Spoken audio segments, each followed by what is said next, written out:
Hello guys, এটা একটা আমার মিনি ব্লগ। আজকে আমার বাড়িতে আমার বন্ধুরা এসেছিল।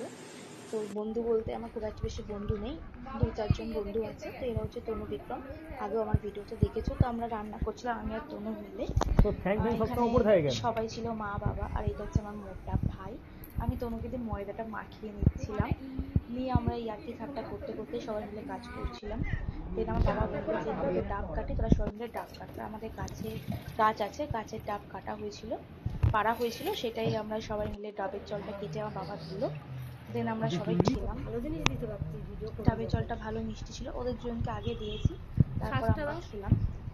এরা আবার খেতে খেতে এদের ইয়ার্কি চলছে, সব নিজেদের মধ্যে।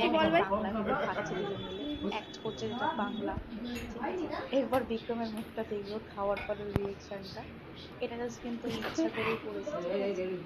ইচ্ছা করে দুজন দুজন বলছে। তারপর ডাবের যে ভিতরে শ্বাস হয়, সেই শ্বাসটা ওরা খেলো। খাওয়ার পর আমরা আমি আবার একটু খাই দিল আমাকে। বাংলা তারপর আমি বললাম ডাবের জলটা সত্যি মিষ্টি ছিল।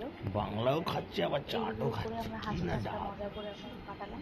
তারপর আমরা ওখানে লুচি, আমাদের আর সাদা আলু তরকারি, যেটা আমার চ্যানেলে অলরেডি আপলোড হয়ে গেছে, সেটা অলরেডি সার্ভ করলাম। কিন্তু সত্যি লুচি আর সাদা আলু তরকারিটা অসাধারণ খেতে লাগে, দুটোর কম্বিনেশন জাস্ট ওয়াও।